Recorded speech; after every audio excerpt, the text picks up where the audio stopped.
Let's look to the NBA a little bit. I know the James Wiseman experience didn't work out in Memphis quite like they hoped, but he went number 2 to Golden State. He's already playing a prominent role on what looks like a bad team. Now, Precious Achiuwa, drafted 20th overall, is already playing a semi-prominent role on what should be a pretty damn good team, one that went to the went past the Eastern Conference Finals, but to the NBA Finals last year, and has plugged him right away into the rotation. He's shooting 73% from the floor. He's averaging 20 and 7 over 36-minute sample sizes over the first 2 games. Let's start with Precious. What exactly did the Miami Heat get? Because he looks like a player who's going to be very good in the league for a long time.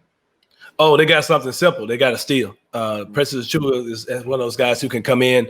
Perfect situation. A lot of times with guys, it's not just about their ability, it's about their fit. And I think he's a perfect fit for Miami, a hand-in-glove type situation. The way that they play down there, the defense the guys play down there, the energy they play with. Precious Achiuwa is a perfect guy to have in that system, in that organization. Just hard-nosed defense, athleticism. He's going to play hard for you. Just a guy who Coach Penny Hardaway got this guy. Precious was a guy who people were saying he was going to be more of a 3-4, a guy who could play out on the wing, and a guy who still has that potential in the NBA.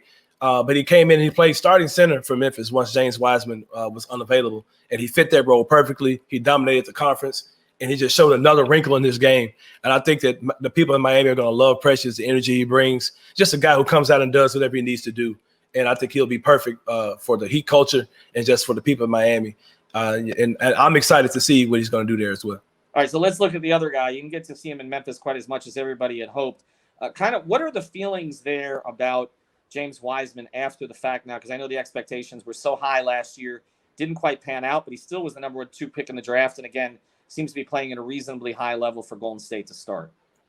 Yeah, there was a lot of a roller coaster of emotions as far as James Wiseman is concerned. You're talking about, top big man in the country, a guy who you knew was going to be a top 3 pick in the NBA draft. The situation didn't work out here in Memphis. And then once his suspension cleared, he decided, not to come back. So that left a sour taste in some people's mouths. But the overall consensus is that the people in Memphis are pretty supportive of James. And they realized that, once a Tiger, always a Tiger. And there's been a lot of support from him here. I got a lot of flack on Twitter for kind of questioning why people are so excited about him for a guy that was only here for, maybe 3 games. But, I get it. Memphis is one of those cities that loves their guys, supports their guys. So we're excited to see James. James was a big recruiting tool for the school last year. Once we had James in our back pocket, we were able to add a lot more guys for that class.